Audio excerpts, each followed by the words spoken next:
Hey gents, today I'm excited to talk about shoe trees. We're going to talk all about them, what to look for, how to shop for them, what you're getting, and this is part of a series where I got to go to Port Washington. I toured the Woodlore factory and the Allen Edmonds factory. I got a behind the scenes look at everything that they do, got to talk to their executives, learn a lot, especially about shoe trees, what to look for, what makes a good shoe tree. And so first we will talk about that, what to look for, why shoe trees and everything, and then I'll give you a little bit of behind the scenes of how these things are made, because it's absolutely fascinating. So with shoe trees, the first property of why you want to put them in a shoe is obviously for keeping the form of the shoe to reduce creases. You can accomplish that with something like plastic. Some of my shoes have come with something like this. You shove them in, that helps keep the toe shape really nice and helps to reduce the creases. However, the other big thing about shoe trees and why you want to look for cedar shoe trees and why they're so popular versus plastic shoe trees is you want something that's going to remove moisture and keep the odor out of the shoe as well. And when Woodlore manufacturers, something that I first learned on this tour is that they look for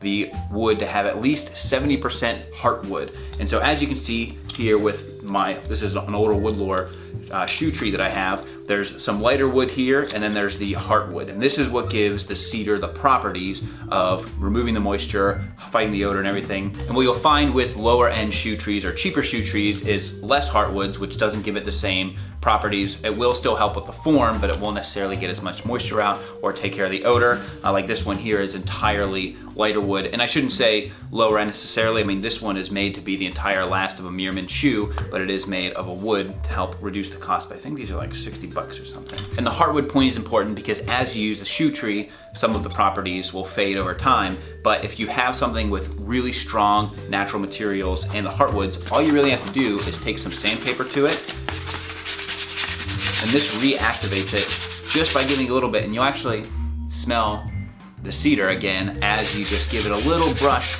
to really reactivate the heartwoods, which is pretty cool. If you do that on something like this, so the 70% of heartwood, the other part is like bark. So this is really made of the bark. As you do it on something like this one, it smells like wood. It doesn't smell like the rich cedar that you get in the shoe trees.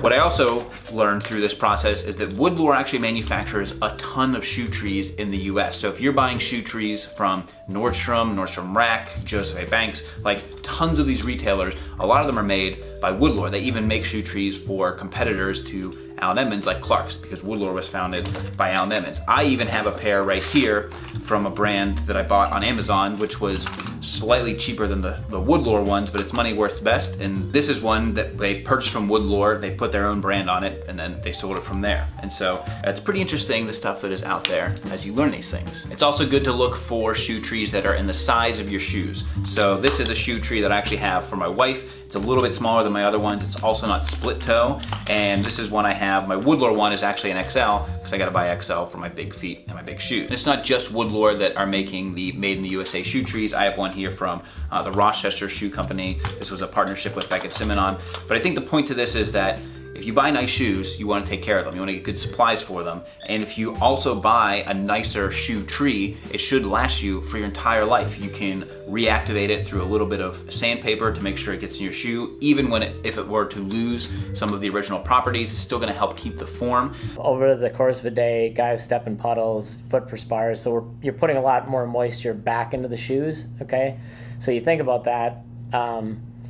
When you saw it in shoemaking, we're using that to kind of shrink down. So if you don't use those shoe trees when your foot is not in the shoe, what the shoe tends to do is kind of like curl up, right? It's gonna like shrink back on itself. So you get the shoe that kind of turns into an elf shoe. So it's important to put the shoe trees in the shoe. Again, with the heartwood, the red heartwood actually absorbs the moisture and it's got all the oils of the cedar in it. Mm-hmm. So you put that back in the shoe so that when the shoe's drying out, it just basically stays in place. Okay, if you don't do that, it curls up and you tend to get weird wear patterns on the bottom.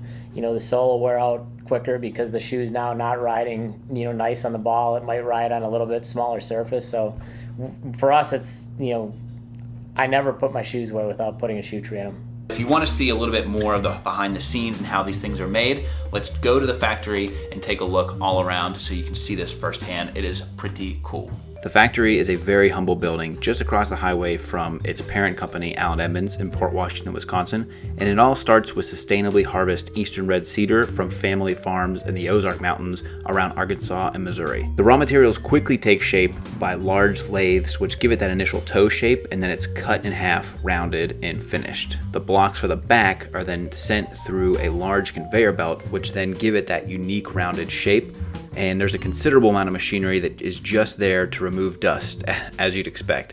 The machines are wired together to this big network of dust removal systems that go up to the ceiling and go out. It's very impressive. A lot of the excess shavings and dust and stuff is reused as much as possible with local businesses such as mulchers. And there is a lot of automated work that's done, but there's still a lot of hand construction that is done once the pieces are shaped, some of the finishing, and then final Q&A. There's also a laser machine that will burn in logos, names, and other graphics to the products at a request. And Woodlore doesn't just make shoe trees. They make suit hangers, sweater boxes, birdhouses, and many more items. I saw like a dog toy box that was used.